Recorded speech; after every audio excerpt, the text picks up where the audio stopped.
चित्तौड़ की रानी पद्मावती की सुंदरता से मोहित दिल्ली के शासक अलाउद्दीन खिलजी ने उसे पाने की चाह में चित्तौड़ दुर्ग पर आक्रमण कर लिया। लेकिन हर नाकाम कोशिश के बावजूद उसने रानी पद्मावती को एक बार देखने की बात रखी। बात मानने के बावजूद खून में गद्दारी का जहर भरे खिलजी ने चित्तौड़ के राजा राणा रतन सिंह को धोखे से बंदी बना लिया। लेकिन इस संकट की घड़ी में वीर गोरा और बादल ने अपने प्राणों की आहुति देकर चित्तौड़ के स्वाभिमान की लाज रखी और अलाउद्दीन खिलजी के सारे मंसूबों को नाकाम कर दिया। इसी क्रोध में आकर अलाउद्दीन खिलजी ने मेवाड़ का सर्वनाश करने की ठान ली और एक बार फिर चित्तौड़ दुर्ग पर चढ़ाई की। घेर लिया चित्तौड़ दुर्ग को, बंद किया दाना पानी, संकट में स्वाभिमान गिरा, संकट में थी पद्मारानी। घेर लिया चित्तौड़ दुर्ग को, बंद किया दाना पानी, संकट में स्वाभिमान गिरा था, संकट में पद्मारानी। संकट में थी पद्मारानी, संकट में थी पद्मारानी, संकट में थी पद्मारानी, संकट में थी पद्मारानी। घेर लिया चित्तौड़ दुर्ग को, बंद किया दाना पानी, संकट में स्वाभिमान गिरा, संकट में थी पद्मारानी। अनजान था खिलजी किससे भिड़ा, हम सूर्यवंशी सिरमौर है, स्वाभिमान झुकाना जिसका धरनी अमर चित्तौड़ है।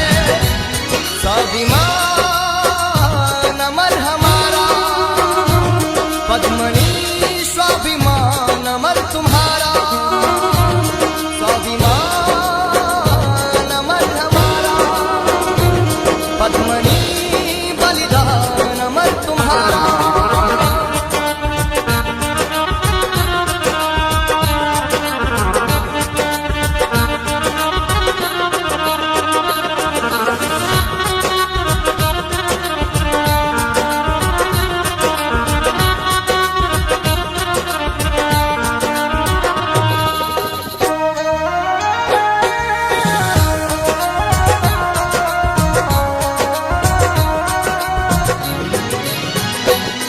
चित्तौड़ दुर्ग के कण कण को इतिहास बना कर जाऊंगी, स्वाभिमान को हार के तेरे हाथ कभी ना आऊंगी।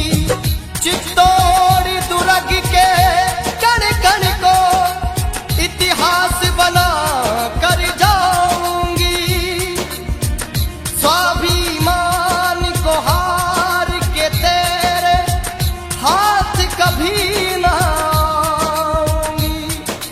हाथ कभी ना आऊंगी, मैं हाथ कभी ना आऊंगी, हाथ कभी ना आऊंगी, मैं हाथ कभी ना आऊंगी। चित्तौड़ दुर्ग के कण कण को इतिहास बढ़ा कर जाऊंगी, स्वाभिमान को हार के तेरे हाथ कभी ना आऊंगी। दुर्ग के हर एक छत्राणी ने जौहर पथ में भाग लिया, एक एक कर कूदी ज्वाला में अपनी देह को त्याग दिया। स्वाभिमान अमर हमारा, पद्मनी स्वाभिमान अमर तुम्हारा। स्वाभिमान अमर हमारा, पद्मनी बलिदान अमर तुम्हारा।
दुश्मन से खूब लड़े, तब तक दुश्मन से खूब लड़े, तब तक दुश्मन से खूब लड़े, तब तक दुश्मन से खूब लड़े, तब तक दुश्मन से खूब लड़े। केसरिया बाला बांध के सर राजपूती रण में कूद पड़े, जब तक सांस में सांस रही तब तक दुश्मन से खूब लड़े।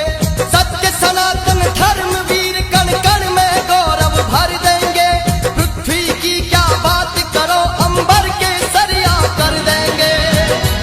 स्वाभिमान अमर हमारा, पद्मनी स्वाभिमान अमर तुम्हारा, स्वाभिमान अमर हमारा, पद्मनी बलिदान अमर तुम्हारा। मैं छोटू सिंह रावला अपने अखंड इतिहास और स्वाभिमान को अमर रखने की सौगंध खाता हूँ। जय मां भवानी, जय जय राजपूताना।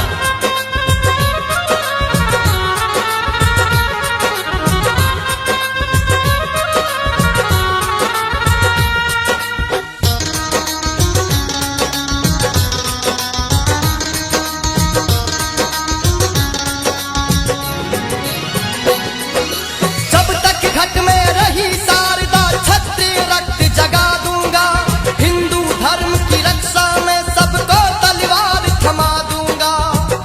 जब तक घट में रही शारदा क्षत्रिय रक्त जगा दूंगा, हिंदू धर्म की रक्षा में सबको तलवार थमा दूंगा, सबको तलवार थमा दूंगा, सबको तलवार थमा दूंगा, सबको तलवार थमा दूंगा, सबको तलवार थमा दूंगा। सुन ले फिल्मी दुनिया ये इतिहास हमारी पूंजी है, खेल खेलना स्वाभिमान से अब तलवार है गूंजी है। इतिहासों में फेर करे उसकी हस्ती को मिटा देंगे, सत्यों की संतान है हम कुछ भी कर